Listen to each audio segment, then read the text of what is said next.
I always want to catch the little just before we start moments, and then I forget that this doesn't work like the old way does. We used to have to do the sync claps and all that stuff, and now it's now you hit record and everybody sees a countdown, and there's no surprises. Yeah. There's no, you just get stuck with it. Anyway, hello and welcome to episode 42 of the Foam News Collective podcast. I'm KT. I'm here with Vile. No Grims this week, although I have some exciting news related to our special guest about Grims that we'll get to announce in a bit. So I'm just going to dig right in and say hi, Jamie, aka J-Mom of Ragnarocktoberfest and Foam War Inc. So glad to have you on the podcast. How are you doing this evening? I'm doing great. Thank you so much for having me. Sweet. Ragfest is the West Coast's largest multi-day Nerf event. It's like a lot of the events we've talked about. It's got a little bit of everything: HVZ, PvP, comp, convention, and a mod party, which is something that we haven't had talked about, an event that had that yet on the pod. I'm really excited. As a side announcement to start out, to make sure that our listeners hear this, we're going to have a presence at Ragfest. This is going to be our second event as Foam News Collective, being at something. We were first one being Mayhem this last year with me and Vile. Grims and I will both be there. Grims will be there working and volunteering with Silver Fox Industries, and I'm going to be casting the competition alongside some other great folks, which I'm super, super excited about. And then we will join forces. I say then, it's actually the opposite order, right? Because the convention is the first day. Mm-hmm. And we'll be doing our podcast live that week, which first time we've done that. Super, super excited. So that'll wind up being, I think it's episode 45 of the podcast. We'll be recording it a week early, but it's fine. Super, super excited about that. Super excited to see Rag finally. I've been hearing so many things about it for so long. And now we get to hang out here and talk with Jamie about it. We're going to do this a little differently than a lot of our episodes. We're still going to do trivia. We're still going to do questions from the KOTH. But we're going to talk sort of more generally about Rag and about Jamie's background at the top. And then we're kind of going to go talk in more detail about Ragfest and use the rule books as a guide after that. And I hope that it can be a little bit of sort of an alternate way for people who are planning on going to Rag or interested in it, or just trying to understand how big events like this operate, who might be more of an auditory learner, or just don't feel like you can dig into bigger text documents. Although your rule book is pretty svelte. It's pretty to the point. I think it's really well put together. But just a different way for people to parse some of that information that might be a little bit different. So, Jamie, Yes. how did you get started in the hobby? When did this all start for you? Well, let's see. My middle child was born in 2002, and around the time that he was 13, we had a video game problem. So we banned video games for a couple of years, and we're homeschoolers. So everybody has Nerf blasters laying around. So he pulled some out and started tinkering, and there's still internet access. It just wasn't video games. So Right. he found the online Nerf community and started modifying blasters. And the way it was sold to me was, "Hey, Mom, this is modifying. It's engineering." Yeah. So I started paying for LiPo chargers and batteries and wiring and soldering, equipment and, all the things. And then suddenly it was, and now we need paint. And we even bought one of those boxes where you can sandblast stuff. And I mean, it was just, oh my God, it got kind of crazy. And, eventually that turned into, where can we play with these Nerf blasters? Because my friends aren't as into this as I am. And so that's when we found NobleCon up in Napa, which is unfortunately now defunct. And so we drove an hour and a half from where we live in the Bay Area to go to these Nerf wars, and an hour and a half each direction, and started going to those. And somehow we always missed, there was also a group in San Jose that we always seemed to miss whatever weekend those were happening on. And after going to these battles for just a few months, I I'm an organizer. I'm a type A personality. I'm a planner. So of course I jumped right in and was like, Mm. I can do this. Yeah. Like you just need sashes and and some darts and so I totally modeled East Bay Area Nerf off of what NobleCon was doing What and year started. was this? Where were we at So this let's point? see. So let's see. 2000. So about 2015, 2016, Okay. 2016, right around there. So I think like end of 2015 is when he found the Nerf community. At the beginning of 2016, we're going to NobleCon, and by summer, late summer of that year, we were running East Bay Area Nerf. And what was interesting is when we would go to NobleCon, I mean, I think the most people I would ever see there would be 40 people. And it was always very hot up there too. It was very hot Yeah. in Napa. So that probably, put the kibosh a little bit on people going. And, a few teens, but, mostly 20, 30 somethings. That was sort of interesting to me. And we started in the East Bay, so sort of around Hayward, Union City, Fremont, if you want to look at a map. Depending on where you are, you might not be familiar with the Bay Area, but it's my neck of the woods, the East Bay Area, right? Mm-hmm. And so came up with a plan to rotate parks so that we were never in one place at the same time. We rotated Saturdays and Sundays and, and just got up to 100 people within 6 to 9 months. 100 That's people a every time. that's So I, that I is do believe, impressive growth. I do Yeah. believe we can say we were the largest monthly Nerf battle in the world, battle in the world, right? So at that number, Wow. at those numbers, at those Yeah, consistent yeah. numbers. I mean, that makes sense. And That's like so, relatively early in hobby history, right? Because like things I yeah, mean things go back to like 2000, but it was a yeah, very yeah. small thing. That's yeah. And I can tell you that the reason is because of homeschoolers. Huh. So very quickly, we had a large amount of homeschoolers that were coming. I hit 40 people within a month. So like I'm Yeah. doing it for a month because I pulled from the homeschool community in the Bay Area. Right. And then as we were going to these other battles where we were seeing the 20 and 30 somethings and all the modders, they were like, oh, cool. And what was kind of funny too is because I'm a mom, I like super mommed all over the kids. And like, you're out, you're hit, like just, Yeah, yeah, I didn't yeah. let them get away with stuff and I was very big on the rules. So, the older players really appreciated that and they didn't mind Right. playing with younger kids because Right. I kept everybody in line. So I think that was kind of good. And then everything kind of bloomed from there though. I mean, we did that for 5 years until the pandemic hit.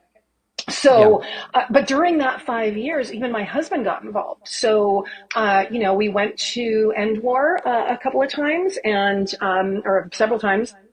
And that was the funny thing too, because in the beginning, my son is like, wow, there's this Nerf community and we can go to Nerf battles. Oh, and there's this thing across country that you got to travel to. And I'm like, no freaking way. Like, Yeah, no, yeah, yeah. that's expensive. We're not doing that. Totally did it. Yep. So Yep. yeah, we totally did that and had lots of fun. And I came home from one of I think it was the 2017, I think it was the 2017 End War in Ohio. And I was like, we should make cages because my husband's super into, gadgetry and machinery and things like Mm-hmm. that. And so we actually bought a CNC machine and we started making, we had Heston systems and we started Oh making my God. Yeah, yeah. some cages and sold those and had a booth the next year and all that kind of stuff. So we super got into the business side of it. So my husband was really the pioneer of that, working with our kids, of course, who helped ship things and, run the business a little bit. But I would say it was mostly my husband out there in the garage, making these really cool parts for the Nerf community and sort of just being a part of all of it, right? And then that faded a little bit. But I mean, coming out of the Ohio End War in 2018 is really when Rag got started then. Right. So that's the next part of the story. But just, the Right. beginning was really just, hey, let's do something else with your time besides just playing video games online. And the whole Nerf thing just spawned from that. So Totally. I very cool. I love hearing that because I had my own I still have it technically, but I have my own YouTube channel which was focused on trying to communicate to parents about the hobby and show them the exact kinds of things that you discovered. We were homeschoolers too for a long time. Um, Cool. and it was always trying to like okay, like they're into this thing. How do we turn it into something that they still enjoy, but we know that they're benefiting from in a way that's helping their personal growth and building skills for them. And this is a hobby that offers so much for that. I'll use Yeah. the same example that I've used a bazillion times. Taffy, Caramel Designs, got into their college program partly based on the design of the skewer. There is a Exactly. direct connection there. There is so much to this. Vile knows a ton about this too. There's Mm-hmm. so much that like industry ties into the kind of work that we do here. Industry and Creativity and community. community, Yeah, right? That's the absolutely. people. I mean, we've got all kinds of weird and wonderful people in this hobby, from all types of backgrounds, and Mm-hmm. and these are really good friends of ours now, and just love that part of this as well as that the friendships and the teamwork and all of that, which is then plays into why I do rag, right, and why my Yeah. husband and I both support it. Yeah. It's for the people. It also creates a lot of good connections. Obviously, there's a lot of people that come from a lot of different backgrounds in this hobby that you wouldn't really expect, but you start to find like, oh, there's a person that does this. Like you said for yourself, CNC machining, you start seeing people from different industries start coming in and they put in their 2 cents into, modding or learning how to do this or how to do that. They come with those experiences, and those connections are really good, especially for the younger demographic, because they start looking at these as, oh, this, I could continue doing this as a job. I could do that as a career. And you start seeing them, some of them going to college, or some of them considering like, hey, I might change my career path because I really like this. And I think it's a fantastic community for that reason. It's Yeah. huge, and there's just so many different avenues that you can take with it. So Yeah. Yeah, early on too, when we first started at NovaCon, we met Luke out of Darts there, and found out he lived 15 minutes away from us in Hayward at the time. Yep. And at that time, he was still doing, his quote unquote real job, and then like half and half, I think, was his filming job, and half was the Nerf business. And now to see that he's now moved up to the Pacific Northwest and has a full-time business with the employees and a warehouse. And I mean, just to see where it's gone, it's kind of crazy. It's just, it's really, really inspiring and really neat to see how much the hobby has grown in terms of that kind of activity as well. And like you said, the creativity, just the building of blasters, the modifying of blasters, that's really cool. And then just the play and the camaraderie and the competition aspect of it now. I mean, just it's really, really cool and interesting. Well, speaking of growth, how much has Ragfest grown over the years that you've been doing it? Like how many people are coming on average now? Well, it's Obviously, a little hard because it's on been different weird. days, I would say overall 300 or so for the whole weekend. I would say about 300. And interestingly, I mean, that's kind of where we were when we stopped for the pandemic, and we kind of came right back to that. So we're now hopefully in a growth period, right? So, it's interesting. I mean, NovaCon, the guys from NovaCon were the ones who first came up with sort of Ragnarocktoberfest and that name. And we actually asked permission, to continue using that name, Cool. because they did sort of a thing up in Napa. It was just like, once a year we'll do this longer thing, that sort of HVZ over a couple of days rather than just a one-day thing. And then the year before we did it officially at an actual school and had a nonprofit and made it really official and sold tickets and everything. The year before we did that, we actually had it at a park near my home, only because there were fires happening up in Napa that made the air unbreathable. So we moved it down to where I live, and a bunch of people stayed in my house on the living room floor and whatnot that weekend. And so we kind of made that happen. I mean, we even had one mom who brought a bunch of food one night and just trays of mac and cheese and things like that to feed everybody. I mean, it was really, so that's where it came out of, right? This initially, right? This just homey, let's just meet at a park, and make this happen, over the course of a Friday, Saturday, kind of thing to have a big, party and Nerf games and stuff. Yeah. So, and then it's, of course, evolved from there, but that's kind of how it started. Yeah. What's your, the team has grown around the project as well. Big time. And so I'm curious about your current role, having sort of founded this thing and I'm sure done so many different things as a part of it, but now having more people to help and take over specific things. What's your current role in the project? I am kind of the head person. I mean, I'm really Okay. the overall organizer, right? Mm-hmm. I'd say. So, I make sure the meetings happen. I'm ordering things. I do the budget. I keep kind of track of the Google Drive All and the everything that's fun on it. stuff. The website, the rules, Yeah, yeah. and bugging everybody. Are you doing your part? That kind of thing. Yeah, Right. So yeah. that would be my role. And I'm the one who filed for the nonprofit, that kind of thing. So we have other board members. My husband's a board member. We have, Addie's and Michelle, Addie, is a board member from Phone Blast. And then we have another, woman named Eileen, who's a board member as well, super involved in the sport as well.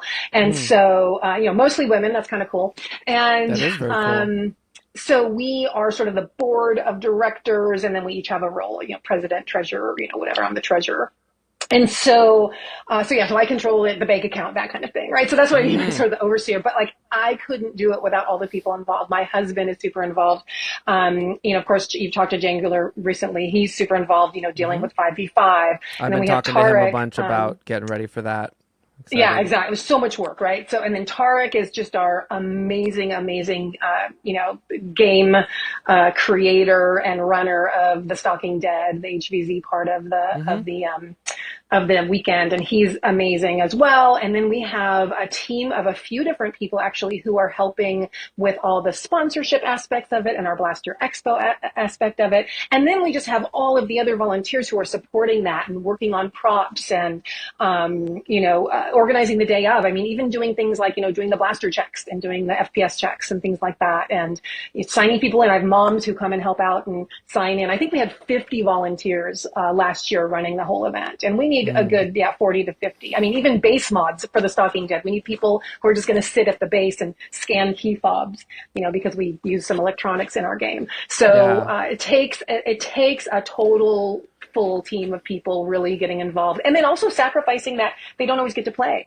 And it's interesting because some people, I don't know if you know Pandemonium from Australia, he started out playing and we met him at NWAR and that kind of thing. But then last year he ended up volunteering almost full time for the event. And he Mm, was like, what? I think I like volunteering more than actually playing. And he was an interesting. NPC in the game too. So Yeah, he was yeah. involved in the game, but not as a player per se. Right. And so he has actually switched over to the dark side. And now he's a full-time volunteer, Interesting. Yeah. which I I mean, love that's personally cool. because That's that's what I cool. I do. mean, there's always people who want to be OZs, and there's always people who want to be Mhm. Thank involved in goodness. the. I'm Yeah. like I have to. Part of the reason I'm so excited to be coming is I'm just going to get to play in the HVZ, which is great, but I'm to be involved in the competition side, to be involved in having something to do. I'm so much more comfortable and so much more excited to get to come to something new. Yeah. I know I'm not the only one that feels that way. And it's such a blessing to have those people whenever you're working on a project like this. I know. We always talk about how this show is really only possible because all the people who are happy to just sit in our Discord and be like, I found this, this is going on, and like really spur all of our research, and Exactly. help us find things to go from it. It's the It takes a village, it's the right? community It's just, part. Yeah, it's everybody. Yeah. Yeah. absolutely. None of the best things I think in this hobby or Yeah. any hobby work without having a community centered around them. What are your goals for Ragfest? I having kids myself, I could never have imagined the things that I'm doing in this hobby, which similarly were spawned by my kids' interest in it. I did not think I would be sitting and running a podcast and a news show as this like domino effect result of having children in whatever many years ago. But yet here you are. And what do you hope for this project that so many people have put their efforts into? I want to grow it. I want more people coming to the hobby. I don't think enough people know that this is happening. And so we're really trying to get the word out, which is, like I said, it's been a little bit of a uphill climb because of the pandemic and just letting people know we exist.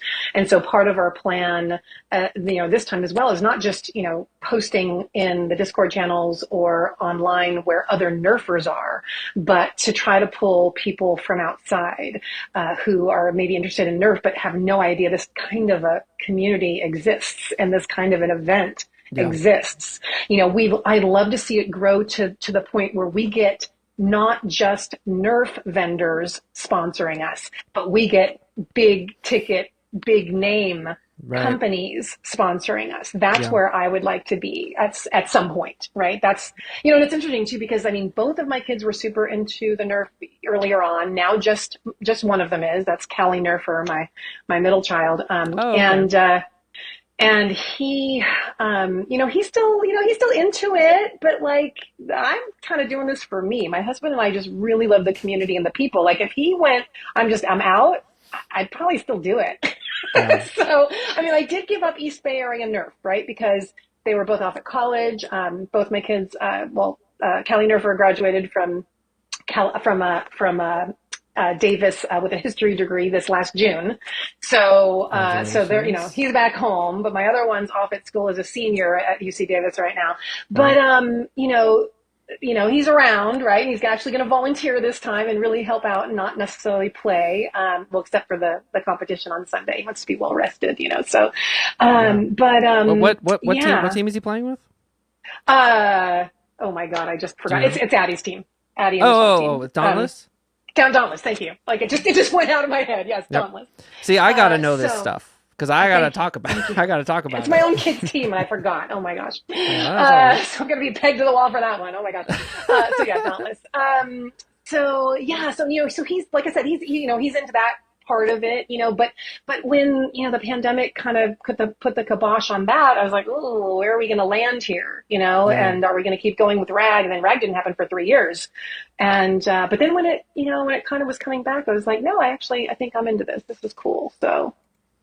That's great.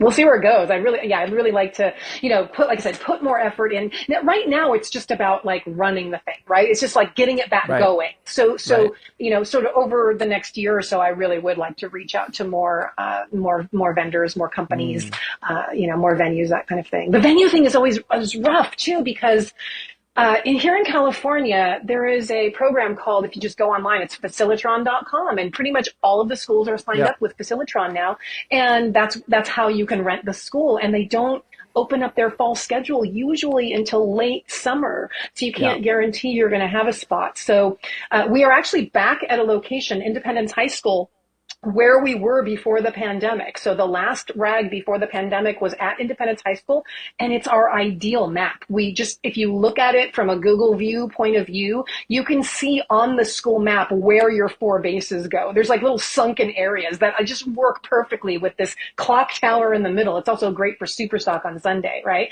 Then you've got the field and you've got a gym. So it's like our perfect location. And then also like the staff at the school keep changing, so I have to keep making new relationships with new people. So that's to me, that's the rough part of it, is getting the venue locked in, and we've even looked at colleges around here, and there's just not a good map for it at any of the schools. And then they've got all their rules, and they want you to have insurance, where if you go through Facilitron, you get the insurance that's offered on the site, so that's kind of handy. So there's all these the logistics. That's what that is a really good description of what I do. I do logistics.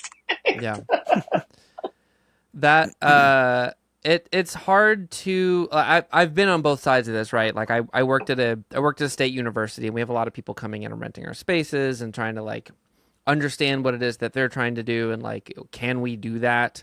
The number of times I've had to like send crew onto stage to like douse small fires because people thought they could like light incense on our stage or whatever. Anyway,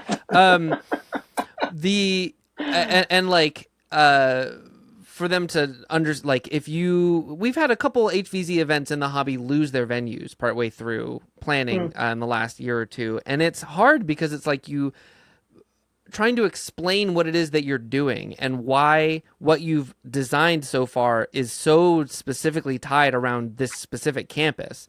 and to lose that partway through, like you have to have good relationships with those people. That is a full-time job, so it's not surprising to me at all that that's your primary role, because like to build those relationships and have to like cut through the bureaucracy part of it and be like, hey, like this is what we're actually trying to do, like making people understand it and having those collaborations that reach, like you said, outside of the hobby. Last year we lost our venue only because they decided they didn't have enough staff to run events, and they were canceling all their events for the year. It wasn't like, oh, it's Nerf and we don't want Nerf. That wasn't the issue. It was a total fluke. Yeah, it was a real big bummer. So not enough, we were not enough people to collect the garbage or whatever. Grounds people, yes. Mm-hmm. Well, if you're listening to this and you are hearing about Ragnarocktoberfest for the first time, it is going to be in the second weekend of October. You want to rattle the details off real quick? October 11th through the 13th. So it's Friday, Saturday, and Sunday. It starts at 3 o'clock on Friday. Friday is the Blaster Expo. We have lots of cool things happening there. So all your favorite vendors are going to be there. We have a modding party happening at the same time. So we have tables out, and bring your soldering irons and bring your projects and all your tune-ups that you want to do before you start the weekend. We also have... And the live Foam News Collective podcast. Don't forget that. Right. The podcast will be happening as well, right? And then we have a group here in San Francisco called Byways LARP, and they do sort of... LARPing with Nerf in the city, and so they're going to come and they're going to be setting up in a classroom. So these little, just little sort of PvP games that will be happening that you can sign up for on site, during the expo as well. So that's kind of happening, and then various vendors are going to have different things going on in their booths as well. There might be some little mini games or things like that. And I believe this year we're also having sort of one of those stamp books where you can go around to each vendor and get stamped, and then you get a little goodie at the end, that kind of thing. So that'll be super fun. So so that's kind of cool. And it's just relaxed time. And you can also bring your blaster and get it pre-checked. So you can do the FPS check and get the zip tie on it and be ready to go the next morning. So that's kind of a time saver. Nice. Yeah. So definitely plan on doing that and bring all your blasters that you're going to need. 5v5 has their own check-in for that, but this will just be for Stalking Dead or for Superstock, right? Yeah. So then on Saturday, sort of check-in is from 10 to noon, and we start around noon with rules for the Stalking Dead, and that's our 3 human teams starting out with 1 zombie. And, they're competing against each other and the zombies to not be turned. And we have all kinds of cool missions. Of course, it's cyberpunk themed this year. So come decked out in your cool costumes with LED lights. As long as it doesn't shine in somebody's face, you can't direct the light at somebody. You can have lighting on your costume. So we're looking for, everybody's going to have the lines on their face, right? I think I actually went on Etsy and I got some face, temporary tattoos for my hands and my face so I can look robotic as well. We have all kinds of cool missions planned, within the theme. So last year we were pirates. This year we're cyberpunk. So we always like to change up the theme and have, this is our, you can see our website here with all the cool neon colors and whatnot, right? If you're watching on YouTube, yes, I'm explaining it for those of you who are just listening. If not, go to Ragnarocktoberfest. If not, go to Ragnarocktoberfest.com on your own volition. Exactly. Yeah, so we have that going on Saturday, and that goes till late at night, till 9 p.m. And then on Sunday, we have 2 things happening. We have the 5v5 competition. I believe check-in starts at 7:30. It's nice, bright and early, and then by 9 a.m. they're starting their matches, and I think they kind of wrap up around 5 or 6 p.m. And in the middle of that, we've got Superstock, which I help run, and Byways LARP is actually going to help run as well. And we just have, that's like 2 teams against each other. We run various game modes. They're going to be a little bit cyberpunk themed this year, but more typically it's, things like capture the points or, capture the flag, that kind of, it's not elimination. It's just, you go back to your base and you respawn after 30 seconds kind of thing. So that's for the little kids, right? So that's going to be ages 6 and up for Superstock. So that's really for everybody. And then the 5v5 teams, that's going to close here in a month. So if you want to get a team in, we've got 12 teams already. We have room for 16. So get a team signed up if you're interested in that. And It's a really good lineup. Yeah. And Stalking Dead is 13 and up just because we have such a heavy, complex rule set. Lots of things going on. We have tried it with younger players. It just doesn't work. So, and even the 13 and up, you got to have somebody with you, that's playing so that, that is kind of keeping on track. The younger kids need to have somebody playing with them on Superstock Day, basically, too, so that, they have a parent there with them, helping them, to learn the rules and hopefully, indoctrinate them into the Nerf family, basically. So yeah, it's a full weekend of all kinds of fun stuff. We're actually having some cool things this year, too. We have a couple of food trucks coming, which we've never had before. Oh, Everybody that's always exciting. had to go off campus for food.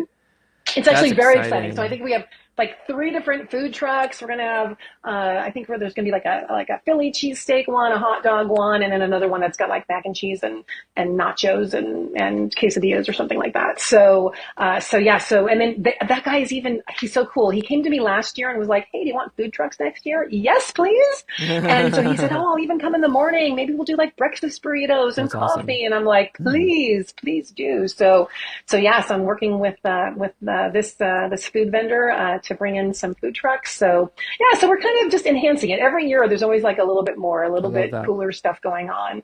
And you're getting that growth that you want. You're getting that growth that you want. Exactly. Yeah. So if that sounds interesting to you, definitely check it out, folks. It is at Independence High School in San Jose, California. There is still potentially time to get plane tickets if you want to travel. They're getting a little pricier now, but still definitely a possibility.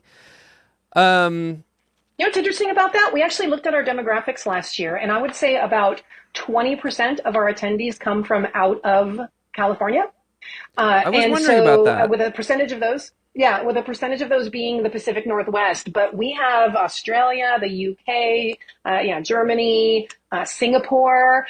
So I mean, and then of course the East Coast, Canada. We have people from all over. It's really, really cool. The Singapore contingent has been strong in the U.S. yes, the last year, especially for 5v5. Great. Yeah, totally. It's been great to have Gavin and all them coming out. Yeah. Well, so before we do our Ko-Fi questions and our trivia game, I wanted to kind of start looking at Ragfest in a little more detail. Partly just because your documentation is so clear, which I really appreciate. Not that other events aren't doing clear documentation, but like this has been really great. And so like for the YouTube viewers, I've got the official general rules up, which are just sort of the overarching rules for the whole event, which I really like, just that as an idea, because it really sort of ties all the different pieces together. To some degree, even though you can pick and choose and come to specific things, especially if you're local, like you said, like having the third day open to 6 and up is so great, because that's how you grow that sort of long-term interest in the hobby. Is get them in the same room as people who do it at a high level. Get them into a situation where when they play for a while and then they're tired and they take a break, maybe they'll grab some food and they'll go sit and they'll watch the pros playing in the 5v5. That's a big thing. That's actually why we end Superstock at the time that we do, around 4:30. So that, and I encourage everybody to, we clean up and then we go over and we watch the finals. So and I want to watch the finals too. Spectating for pro Nerf is so important, and it's so hard to support that because oftentimes it's just like, you're trying to find the perfect venue.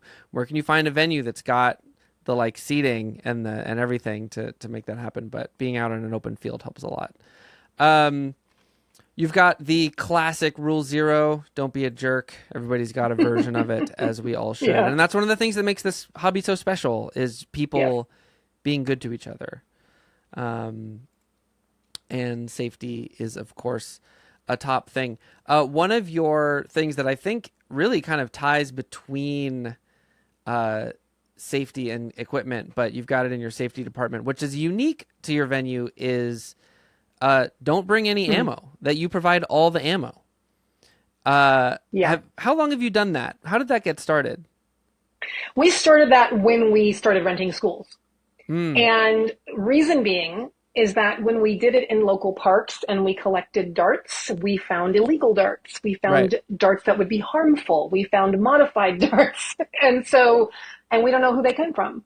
Yeah. Right. So we just decided that providing all of the darts would just eliminate that issue. And we really had no problem with it. And it's fit into the budget as well. And this year, with Out of Darts sponsoring our Superstock Day, he actually has not only sponsored, but is providing all of the darts for the event. So Oh, that's he is great. like a super great sponsor for that particular Perfect. event, and providing them all that we'll use, throughout the weekend. Now, 5v5 players will bring their own, but those Of also are course. checked to make Of sure course. that they're legal and everything. And then I just use the leftover darts from Saturday for Sunday's super stock. And I also have my own stash from East Bay Area Nerf leftover Perfect. and that kind of thing. Perfect. So it works out really, really well. And we just get fresh darts every year. So we know they're new and we know they're legit. And, we try to keep everybody on the up and up. And then it's just not an issue. Bring your blaster, and that's all you have to think about. How many rival rounds do you have? Because I'm actually not going to say. I'm not going to say because that's part of the game, actually, right? Oh, How many darts we have of each kind is you're out of luck, we do have Katie. a formula. We have a formula that we use. We estimate how many players we're going to have because for the Stalking Dead, you will go up to registration and you will register, and then you will go pick out your darts, and you only get 50. So you have to decide which 50 you're getting, right? Are you going to get all short darts? You're going to get all rivals? right. If you get all rivals and you shoot them all, are you getting them back? You have to think about these things, right? Uh-oh. How many, megas will kill certain things that other darts won't. So how many of those do you? So you have to plan. You want to grab that think. thing real quick? Is it it's showable? yeah, Vile's been working on something for me to run at Rag, which we might need to shift. We might need to shift our plans. It's okay. The stock ammo capacity was 80, so That's true. That's true. I could just keep it with the stock ammo. I don't know. I'm definitely gonna do something with it. It's so cool.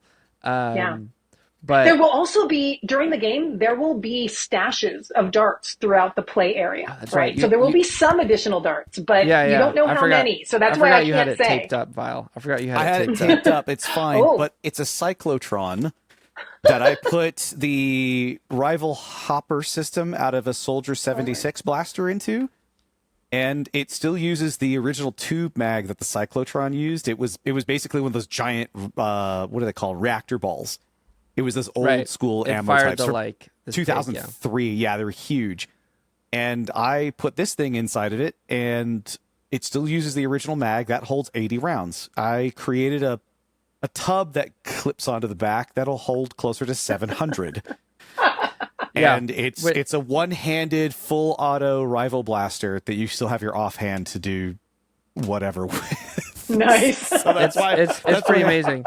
It doesn't sound like 700 rounds of rival ammo though is going to work out. Probably not. No. Unfortunately, we'll have to. Adjust. I'll still have it. You could at least have it in hand. Yeah. If nothing else, it'll take some video and stuff with it. It's amazing. I'm so excited to see it, regardless of what. I'm so close to getting it. I have to wait until I get back, but yeah. Yeah. But again, so yeah, this rule I think is really kind of cool and unique in the fact that you're able to offer that, the fact that you're able to offer like that the ammo is part of the game, that and that you solve that safety problem, by doing that. I also noticed every event has a different system for safety holds. And I saw that yours is if there's a dangerous situation to initiate a hold by saying hold and holding your fist in the air specifically. And I kind of just wanted to call that out. I want to remember that because like it's sometimes going from event to event. It's like you're trying to remember like, wait, what is the thing I'm supposed to do here in the safety thing? I like this one because it's very visual and striking and clear about what's going on. Yeah. And you know what? That's just how it's done in the Bay Area. We all do this in the Bay Area. Yeah. Is this how do they do it elsewhere? I don't even know. I guess it's not like Mayhem is not that different. taking a knee is sort of seen as the sort of the action Oh, that yeah, shows yeah. that you're holding more than Okay. the fist in the air. Sometimes like a Interesting. mod will do that to call the hold, but taking a knee is sort of the like that's how you show that like all right, we've stopped action, nobody's doing anything, nobody's going anywhere. And I've heard of other ones, but yeah, it's good for me to try to remember that's how that's how the holds happen. Yeah.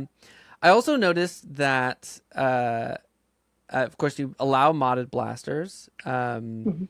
You allow melee at Superstock, which has to be approved, of course. That there's a universal rule about only picking up ammo while or not. Wait, I wrote the wrong thing. I wrote the wrong Not thing. picking up ammo Not when picking you're up quote ammo while unquote dead. respawning. Yeah. Right. Yeah. You can only Yeah. pick up ammo during gameplay. Yeah. Now, if you have ammo on you, you can reload, Right. but you can't pick up ammo, right? Because Right. you're dead, so you can't go get new ammo. Well, because like theoretically, you can just be You're like, out of I'm play. out, I'm out, I'm out, I'm out, I'm still out, and just be like out forever and pick up ammo.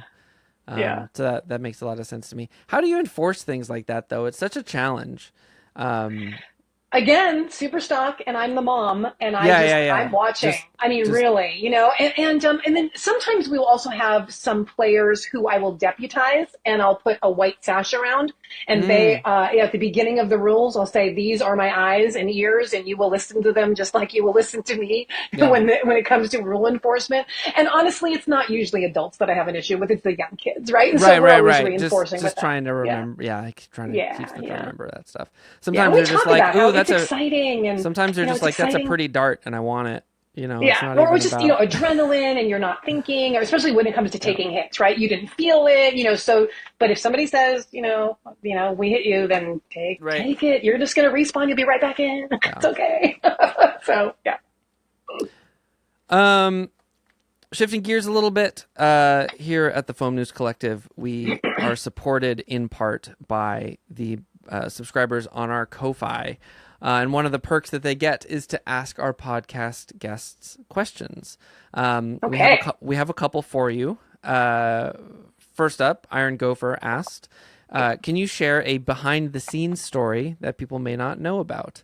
A lot of potential there. You've been involved in this for quite a while. You've worked with some pretty big names and you've seen a lot of things. Is there something that pops out to you?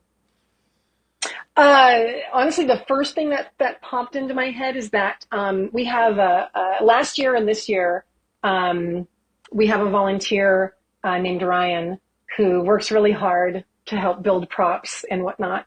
And last year he manned the boss, the squid. Right, we had a pirate theme and we had a squid at the end, Mm-hmm. and it was so hot. We had a heat wave that weekend, and the boss battle of that particular game lasted a really long time.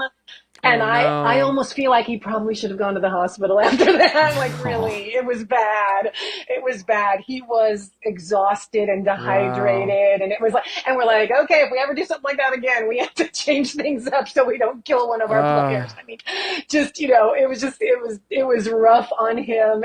And wow, he gets all the kudos, for having, manned that particular, that boss and, moving it around in the heat. It was a that's lot. amazing. And and we even had a couple of players who fainted and had issues. Like, thank That's goodness rough. we rent this utility cart, right, to Yeah. help us move things around campus. And I'm really glad we had it because we actually had to transport a few people back to the main area to get cooled off, right? Because it was so hot. We had this Wow. really late, heat wave last year. We're really hoping we don't get it this year, but who Yeah. knows? Climate change is happening. I don't know, Yeah. but yeah, that's the one that comes to mind. Is just a lot of people would not know like that the sacrifice that Ryan made for the Oh my game, God. right? To do all of that, and really took a physical toll on him. Well, everybody, if you see Ryan at Ragfest this year, make sure you thank him for his squid Exactly. service. Teacup Story asks, how has Ragnarocktoberfest surprised you since its creation? I'm always surprised every year at all the people who come out of the woodwork to help. Surprised and not surprised, right? Like, I mean, it's so indicative of our community. But I'm always a little worried at the beginning, like, oh, only so many people have signed up. But by the end, it's rolling and people are just helping or just stepping up. Last year we actually had a problem with some of the darts that we had. And, so last minute, one of our volunteers, Ton, was just like, I have darts at home. I'll go get them. And just like runs off and gets them. And, just people are so willing to just jump in last minute. And that, in a way, like I said, it's kind of I feel like, my family would do that, but like not everybody else does, so like, just to see that other people do jump in, and it's to make the event cool for everybody else. Yeah. Right. There's no selfish motive here. It's like, and people are spending their own money, right? Like just, that's going to cost me some money because I'm going to basically now donate these darts to the event, and to just jump in last minute and do that kind of stuff. It's so amazing to me. It warms my heart, to see that kind of stuff. So that, like I said, surprising and yet not, right? Just, yeah. Well, it almost feels like it's surprising like it just keeps happening, and it feels like, you feel like at some point people are going to get tired of doing this, but it's like, maybe someone gets legitimately tired, but there's always someone else that's excited. Yes, that's the idea, right? That hopefully you do get some turnover. Because even this year, we have some people who aren't volunteering this year who volunteered last year, but, they should be able to come and play and not always volunteer as well, right? So, and then just also the sponsors that come out. I've mentioned Out of Darts, but like, Frontline Foam is basically sponsoring Expo on Friday. So they've put, their money where their mouth is, and they're coming and they're supporting it. And we have Silver Fox, who's basically the main sponsor of 5v5 on Sunday as well. So, and we have others, right? Of course, Byways LARP is coming in and participating, Containment Crew, Flywheel the World it works, Xbox Games, Maryland Foam Alliance actually is sponsoring us as well as here. So we have all these cool people who are really, supporting us, even if they can't come. Like Containment Crew, they're not going to come, but they're supporting us financially, right? So I just really appreciate everybody who puts their time and their money where their mouth is to really make this event happen for the community. And I think if that would be something I would want the community to know. Like, hey, community, and do you know how many like individual donations I have as well, just from people who put $100, $500 in to help support this group? And this, this group that is putting on this event, their hard-earned money to make this event cool for you. That's what I think is really cool. I love that. It's a good surprise. It's a good continuous surprise. Speaking of hopefully good surprises, except you're not surprised because you knew that this was coming. It's time to play our increasingly infamous hobby trivia game. Alrighty. I'm ready. We will today we are playing a game that we are calling April-apocalypse-a-palooza. You run a major event known for taking place in October. But how much do you know about major events that have occurred during the opposite month of the year in April? Okay. If you are able to get 2 out of 3 of these questions right, you will win an opportunity for one of our listeners to ask a free question of our next podcast guest, which is Taffy of Caramel Designs. It's coming on next week to talk about work with Busby and other design work that's happened recently. And I, yet again, did not run the raffle before we started, but it doesn't take that long because I can just go... I basically shout out random.org every time we do the podcast because I sit here doing the raffle. We have 16 people, so I'm just going to go...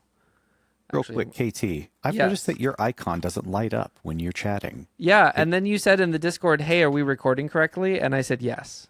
Really? Did you? I didn't see the... Oh, you just said it. Okay, now I see it. Thanks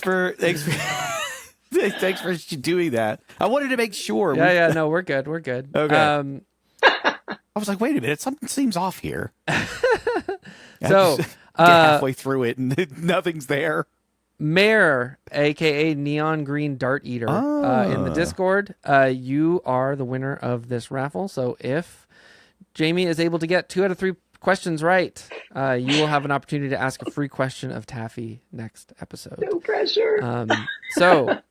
And just to recap, also, I'm no longer chasing down the winners of these raffles. You have to listen to the podcast and you have to let me know that you have a question. So just DM me. My DMs are open on Discord.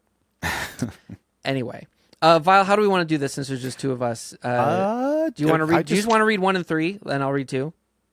Sure. Do you want to start the first one and then I'll do the next one? And that way you can end or off? We can do that. That's fine too. It doesn't matter. All right, we're starting off with one that I hypothetically is easy. We shall see. We'll see. Hypothetical. But that was the intent. We'll just see. Our hobby has grown to host a large number of invitational events that folks sometimes travel across the U.S. and beyond to. Which of the following hobby events generally happens in the month of April? Is it A, Survival Fest, B, Maryland Mayhem, or C, End War?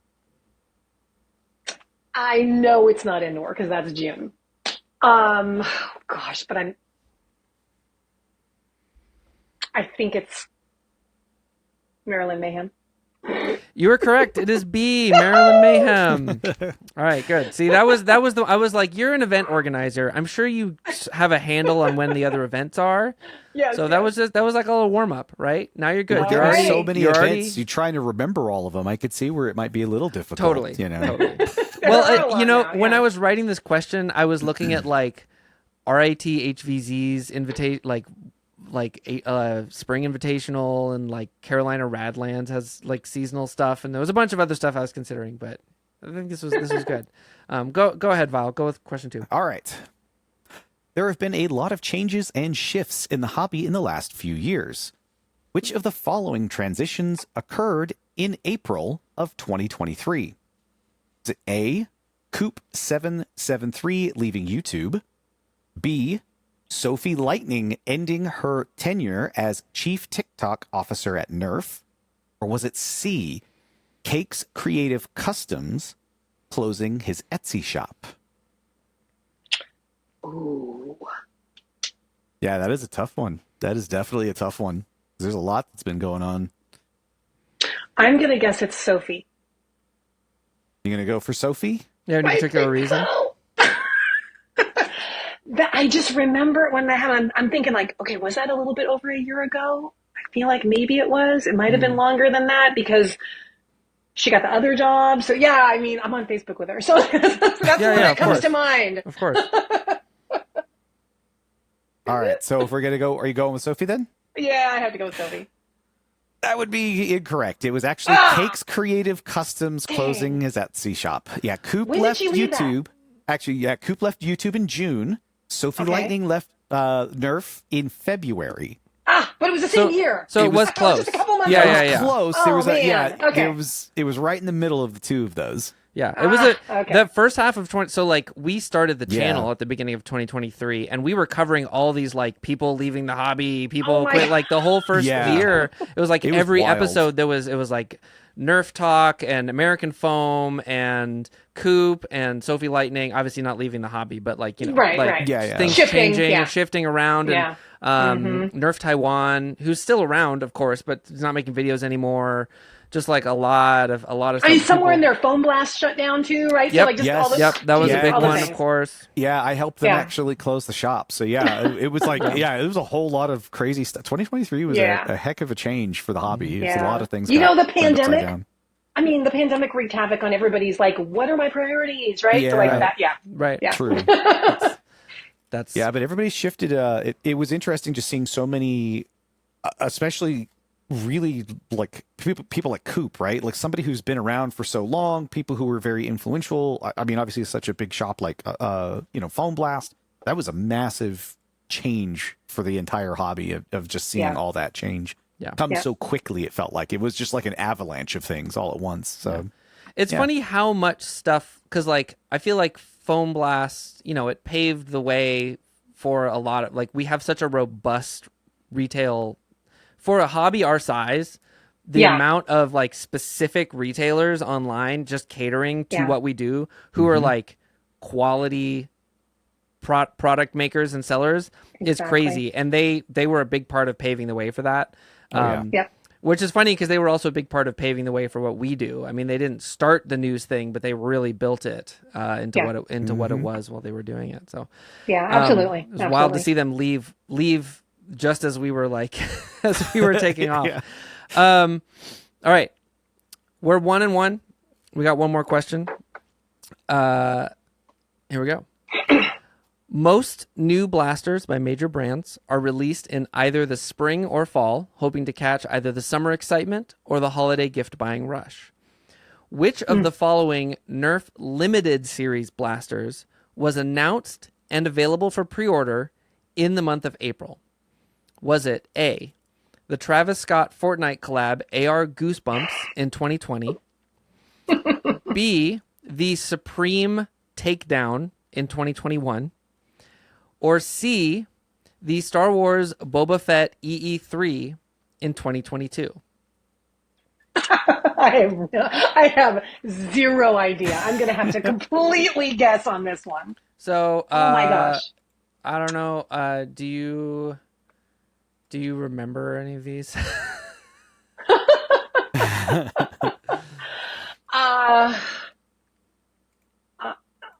Okay, I have to go eeny, meeny, miny, mo because I'm going to say the first one. So here, Well, we can take a look at them. There's the AR Goosebumps.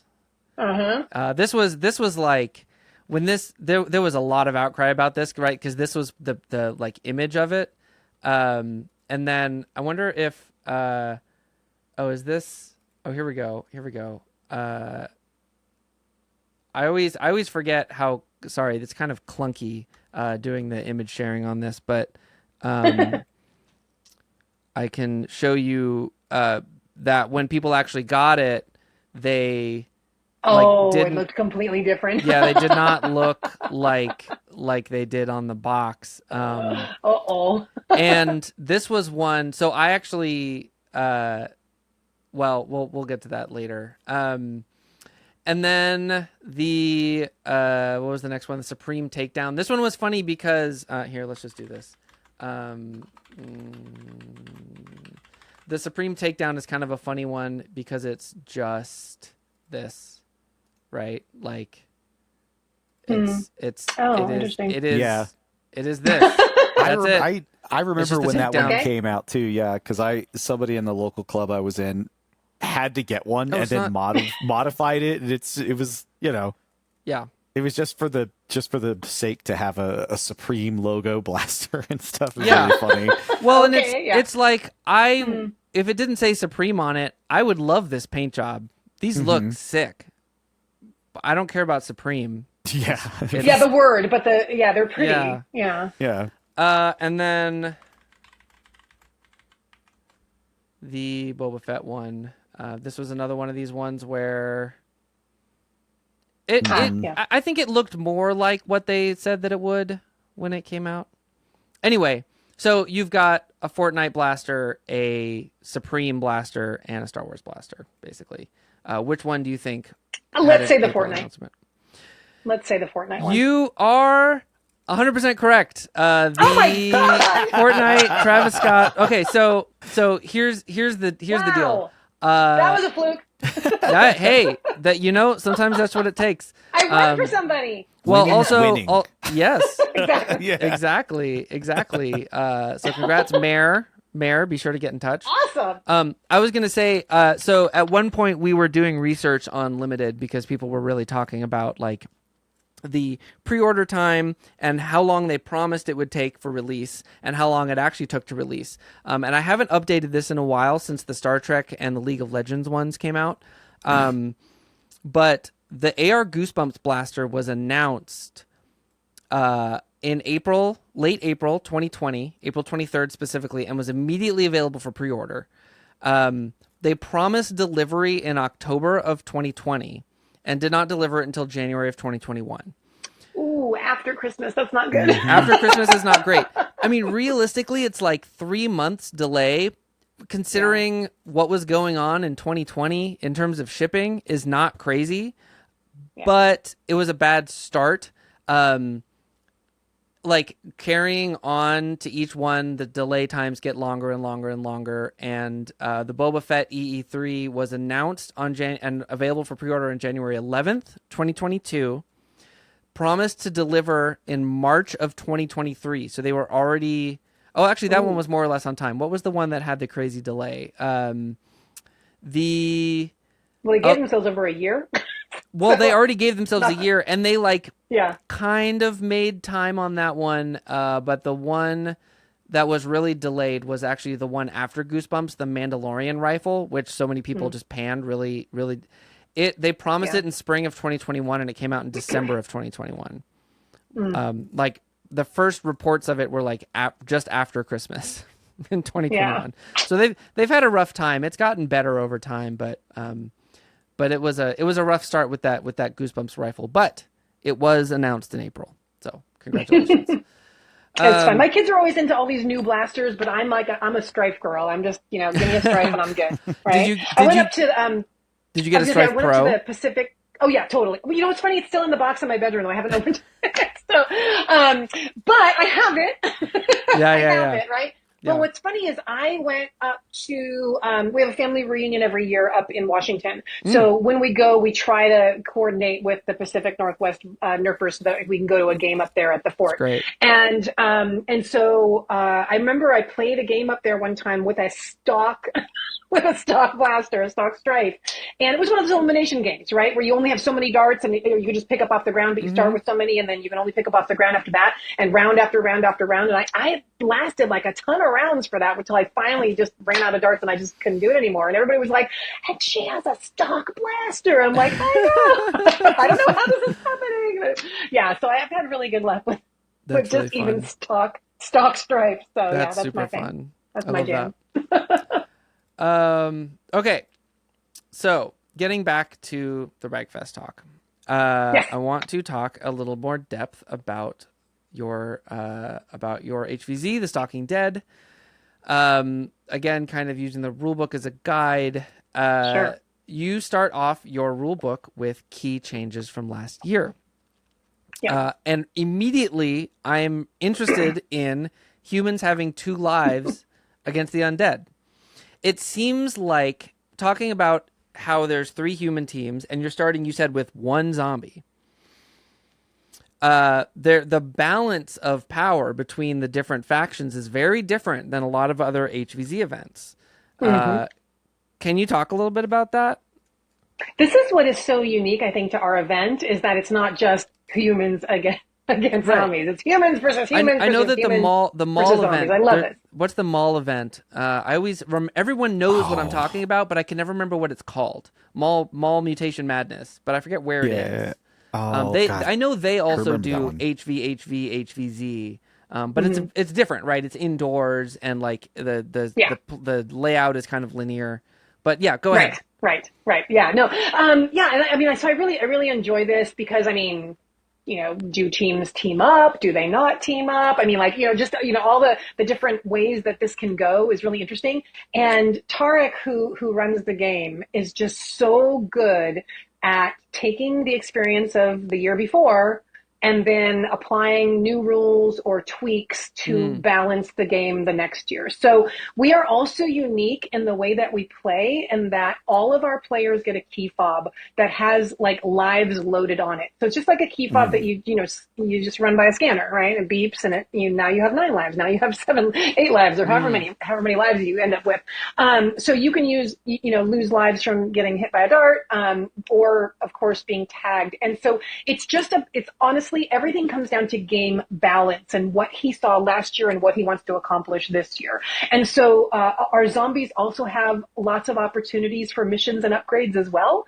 So, it's all about like gameplay and making it interesting and fun, and then balancing. And he'll even do things on the fly. Like he might have planned to do a certain thing during the game, but because it's unbalanced, he'll scrap that and not give somebody a perk or whatever, right? Yep. And last year, and everybody will have to see what happens this year because I'm not going to give any spoilers, but last year I can talk about, you didn't just do a mission and always win a perk. Sometimes you won a curse.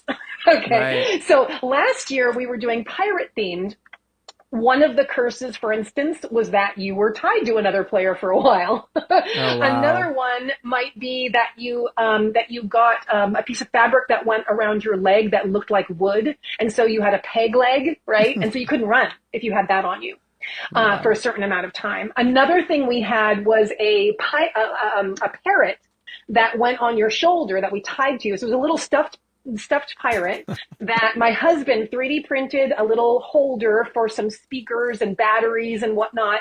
And I recorded some insults along with some tips and some clues to some puzzles.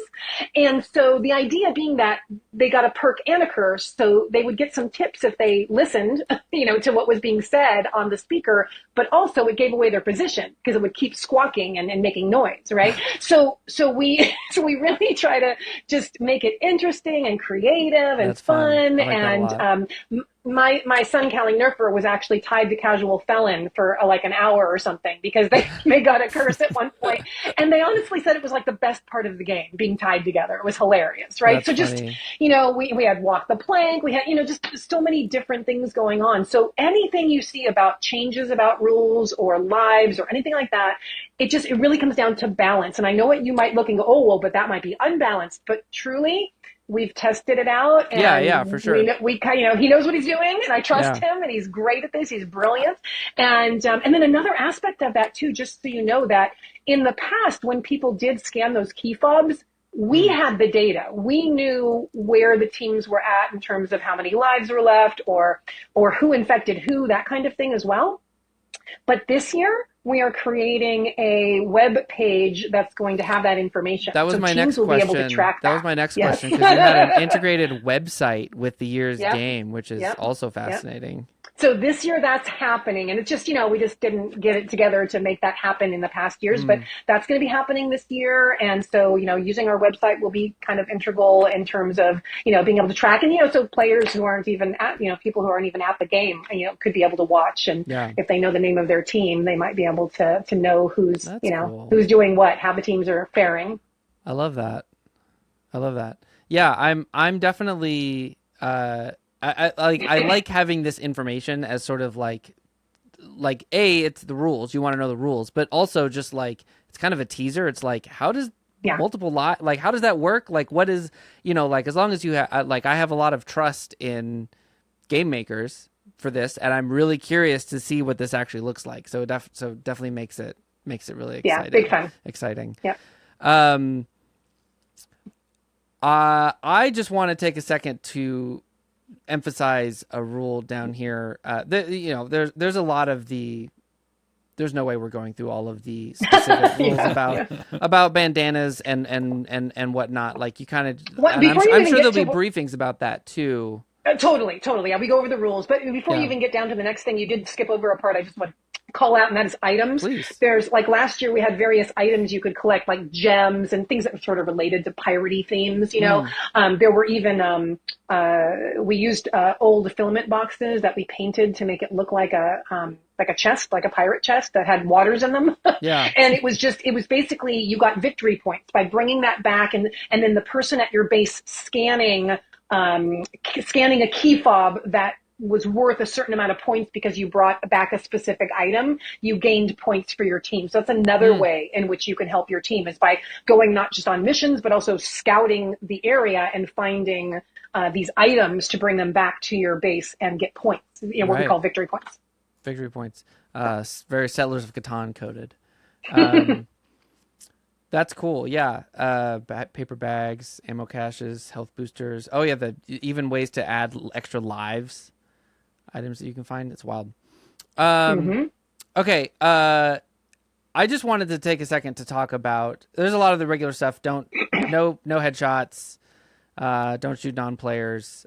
Things that regular HVZ goers should be very familiar with. Don't hurt your fellow player. Right. That's the bottom line. and of course your specific sock creation technique demonstrated by Out of Darts that everybody should definitely know about. There's a YouTube video on that you link at the bottom of your rules thing. There's a very specific way which really everybody should be making sock bombs. keeping them nice and Yeah, loose. keep them safe. But Yeah, secure. keep them safe. But you also have a great note in here, wherever it is, I don't know, about participating when you get turned. Yeah. I think sometimes people, they go to their first HVZ and they don't realize how fun it actually is to be a zombie. And so they are like, oh, I lost, and they leave. And it's like, well, you're kind of ruining the game for everybody. So if you're going to an HVZ, especially if you get turned, like, I always feel like, especially if you get turned early, it's like, well, I'm not going to throw away the entire rest of this event by leaving. Yeah. Like, I think it's pretty reasonable. Like, if you're like halfway through the event and you get turned, to like take a break before you come back, but like, don't disappear. Don't disappear. Yeah, I agree. We need you. I agree. Yeah. There's still community. There's still, and it's a lot of running. I get it. Yeah. It can be rough, especially if it's hot. I understand, but so maybe take it a little easier, take breaks, but, don't just completely quit, right? Yep. The spirit of the game is, rule zero, right? Back to rule zero again. Let's all participate fully and, help out your fellow players too. If you're dropping out, then you're kind of, you're not being there for everybody else. So, I think one of the things that's important and unique about this sort of game type is it's almost like a collaborative performance as much as it is a game, and remembering that like everybody is playing a part in a role playing type game, and everybody's reliant on each other for having a good time. So, yeah, and we're hoping that because we're tracking it now, you will be able to track how many people you infected and who they infected. You'll be able to see your tree, That's right? really cool. So I'm hoping that that's an incentive for people to play as a zombie, because they'll be able to see, and maybe there'll be a little bit of competition there about how many people can I infect. Another my incentive. friend. Another incentive too. I know that Boomstick is making the brain name tags for a bunch of people again. I had one at Mayhem. Vile had one at Mayhem, and so whoever tags me gets my brain tag, and I know that's true for a number of other people. I almost had it. You did. You were very, very close to getting almost mine. had KT's Very, brain tag. very close. I had Then you collect them, and it's a whole thing, right? Someone cool. had like 18 at Mayhem. Yeah, I remember that person. They just had a stack of them just hanging from like a lanyard. It was crazy. They were like specifically targeting people that had the lanyards. And gathered a lot of them. Nice. So, okay, yes. And of course, 130 FPS soft cap, specifically a soft cap based on a 3-dart average. Right.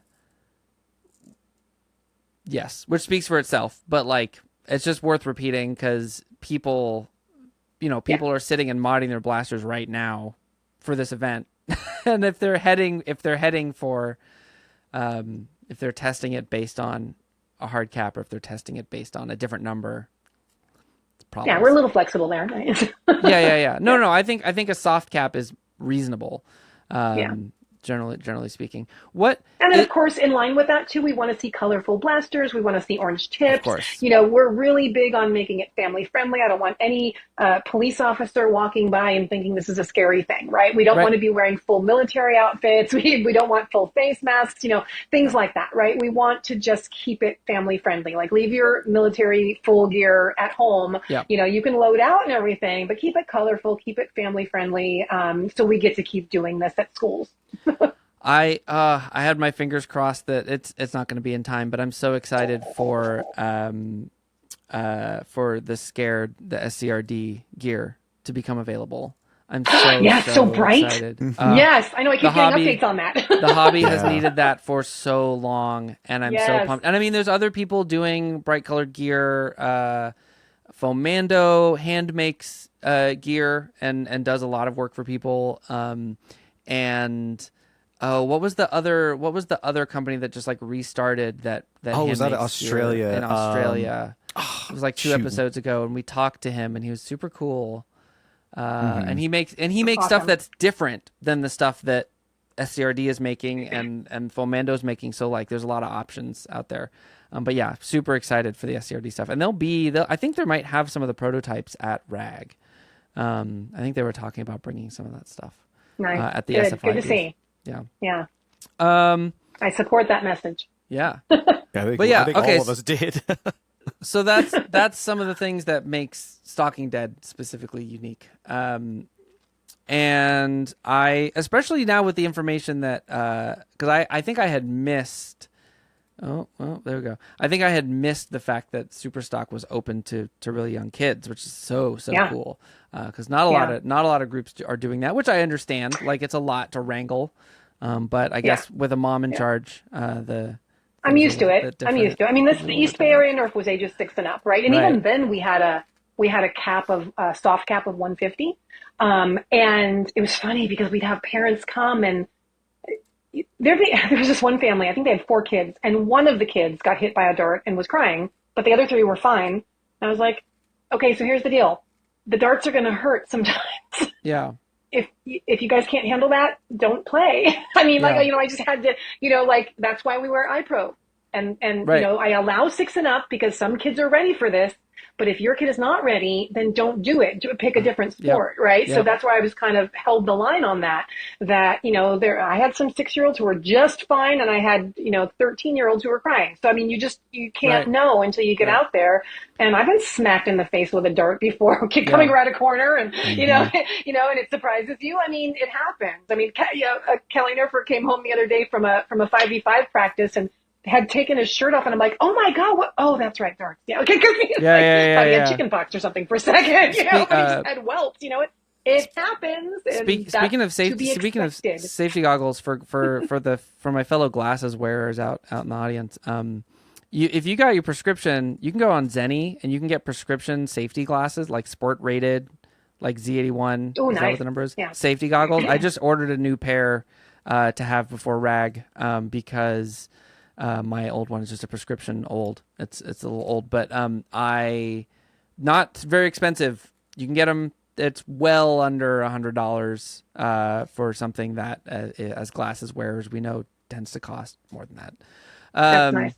And we're not super sticklers about the safety glasses, right? Like, we just want you to wear some sort of eye protection. Yeah, so if that's your glasses, if that's your sunglasses, if that's actual safety glasses, full face shield that's clear, whatever you feel you need to do, do it, but just wear something. Protect your eyes, right? We don't want to have any.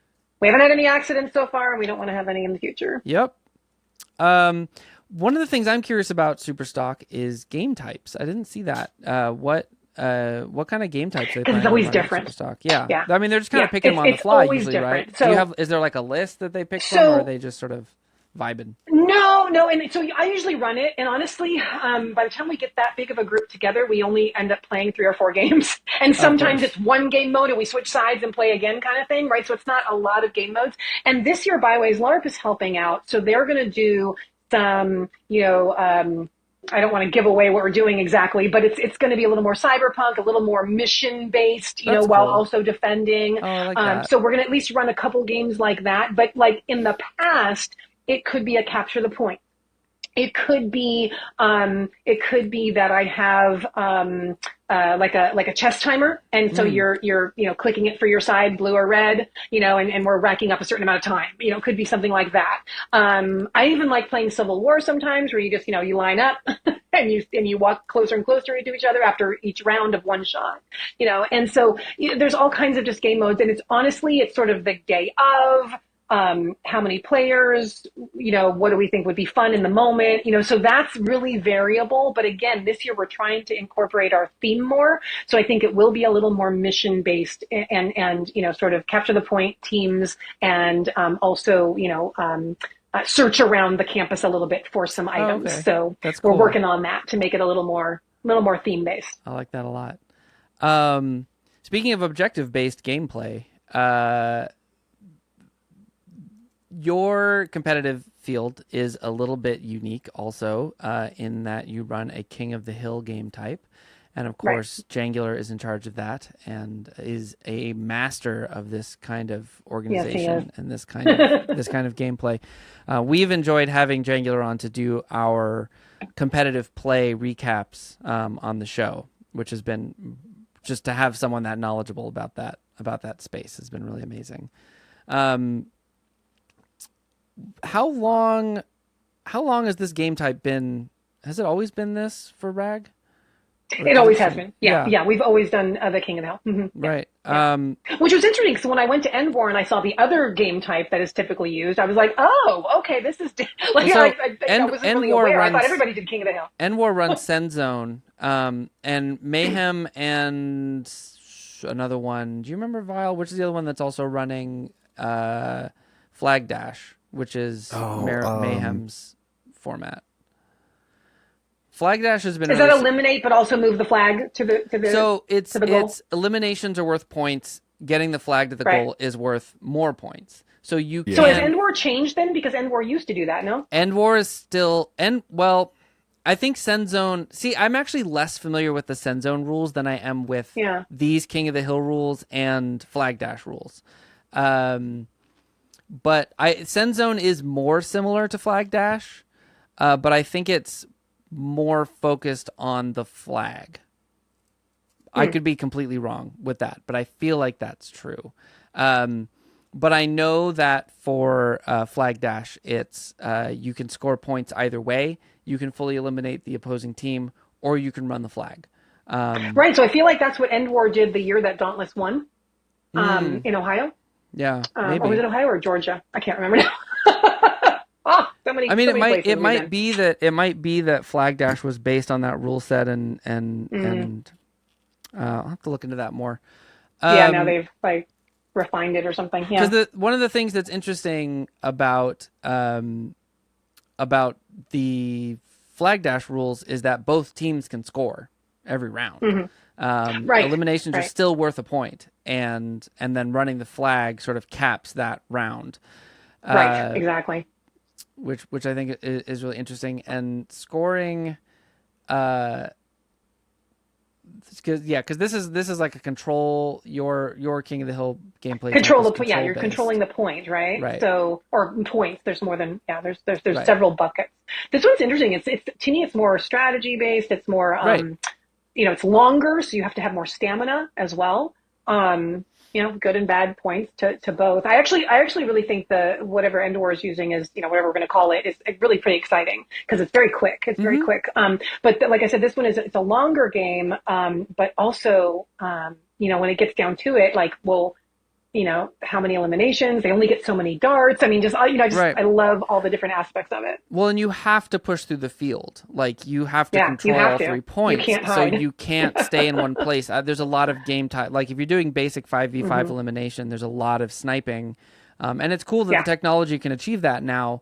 But when all of your gameplay is people hiding behind cover, it can get a little old. Yeah. So I know exactly. If you watch a game, right, they're just moving constantly. Everybody's just moving around the field constantly in this game mode. So I really like it. Yeah. I think that's really fabulous. Got a nice little map here. I was looking at a map earlier too that had our casting station on it. I forget where everything was. The stream has been really great too. It feels like a lot of the events are doing really great with streaming now. TNT has been doing really well. Maryland Mayhem was good. Rag has been good for a couple events. And I think that's kind of a new frontier for our hobby and for the competitive side of the hobby especially. And when you talk about trying to make more people know about the things that we do here, this is such a big part of that, of being able to really clearly show what it is that we actually do and how the gameplay goes. What I feel like that's a big goal for a lot of our events is to keep building on that success. You got to have the volunteers who are willing to do it and have the equipment and have the talent. I mean, we've got Fish who's running the stream last year and this year, and Casual Fallon was our on-air personality basically last year, and he's doing it again this year. I think he might have some help this year as well. But he was fantastic, right? Was that you? Are you helping? Fantastic. Yeah. I said that at the top. Wait, I thought you knew that. I missed that. No. I'm the one that's coming in to cast, and I'm working with Casual, and I'm hoping to find at least one other person to have on a team so we can tag off periodically. Good. Right. Like he was just on the whole time. Like poor guy. Which is impressive. It's like it's one of these things where it's like, I mean, like I can do that. I can be on from 9 to 5, but like I'll do better if I trade and like we can Exactly. swap off and take. Well, and the other thing we've talked about doing, and fingers crossed that we're able to get this together, is being able to fill some of the in-between rounds time. Not that there's a ton of it. It's run pretty tight, but like with interviews with people. So at Maryland Mayhem, Foam News, and actually this is something folks can look out for, because I want to, before Rag, I want to just put a video out about this, because Vile and I went around and we took interviews with players between rounds. And so we sort of captured these moments in time where people were unsure where the tournament was going, or maybe like a team that just got eliminated might talk about like what they would have done differently, and then talk about like their predictions for the finals. And so we have all this footage, and we were going to do a video with World Foam Alliance, and we just never got around to it. So I think I'm just going to release all of those interviews. But I think that is something, capturing the human side of these competitive tournaments and allowing people to follow the stories and the personalities of individual players and of teams, and sort of see these moments in the middle of a tournament where you know, on a normal, just if you're just watching gameplay, you sort of miss some of that stuff, I think. Things that other professional sports often have, trying to squeeze some of that in. The amount of stuff that you're already doing on the budget and the amount of resources that you have is incredible. So, I'm excited to just continue to help the team and grow that. I think that's awesome. Excellent. Thank you so much. Yeah. Yeah. I think it's going to be killer. It's kind of amazing when you think about it, like on the tight budget that we have, Yeah. you know, of what we're able to do. And it comes down to all the people, right? Just you, yourself, you know, everybody else who's involved, everybody being passionate about it. That's, to me, that is the draw. Yeah. Agreed. It is in the end primarily about people, right? Yeah. Yep. Blasters are sweet. I love cool blasters, but even that, it's like Val, what would you say it was like? I would say that like Mr. Nathan's blaster, what was it called? Merge Masters. Yeah, one of the highlights of the modding year. Yeah, it was a pretty big one. It's funny what you can see people do with the things that are out there, whether it's obviously integrations, just simple mods, or you know, fully printed blasters, because you'll see all of this stuff even in these competitions or at an HVZ. You'll see a goofy build. You'll see somebody bring. I saw who was it? I think it's Was it Blaster Show? I think it. I can't. I think so. But he brought out one of his integration blasters and ran that at Maryland.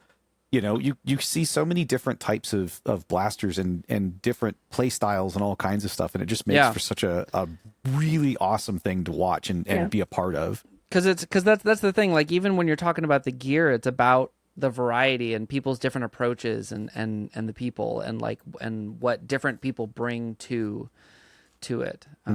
So being able to get together for these big events is such a big deal. And thank you, Jamie, for all of your dedication and your work over the years, doing all of this and continuing to plow through it, and potentially continuing to do so even when your kids lose interest. Right. Thank you. Which is how it goes. And I do it with the support of my husband, right? Yeah. Like, he's really into it as well. It's and a village, like we said earlier. You know, he's working with the team, you know, on the key fobs and whatnot and all of that kind of stuff. And we kind of do it together. It's like our thing that we do, you know, for the community. I mean, you know, talking about community, I was just thinking briefly about, you know, the friends that we've made, and the fact that, like, for instance, you know, nobody has a key to our house except for Addie and Michelle from Foam. I mean, they literally have a key to our house because they would stay with us in the Bay Area, you know, again, before the pandemic all the time, right? Yeah. So, like, I mean, that's the level of connection that you can make with people through the Nerf community, right? It's just, it's really worthwhile. So that would be my pitch to people, like, just come, feel the love, you know, talk to people, get to know people, and, you know, lifelong friendships can come out of it. Yeah. Mm-hmm. I love that. So yeah, with that, I think we've casted a great podcast. It was wonderful talking to you. I'm excited to meet you in person. You too. Soon. Yes, me too.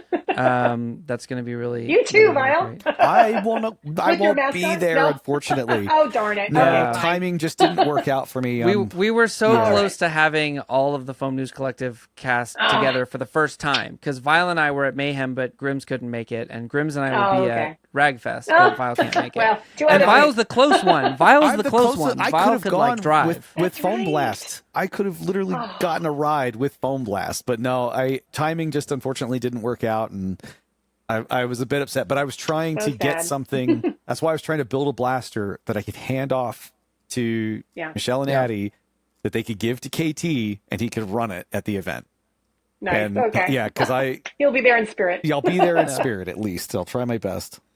Yep. Cool. I'll run it for you, Vile, even if it doesn't make sense with the ammo that I have available. Unless you'll need a high capacity NPC of some kind, I guess. Let me know. It would be good. I'm already there to work. It's true. Happy to do more. Yeah. So last plug for Rag, if you're listening to the sound of my voice, Yep. go buy your tickets today. Yes, for sure. If you have any way to get to California, definitely highly recommend it. Come, yes. Join us. And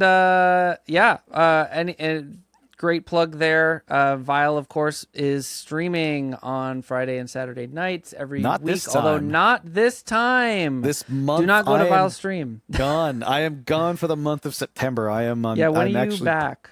I am literally flying out tomorrow morning, and I will not be back until October.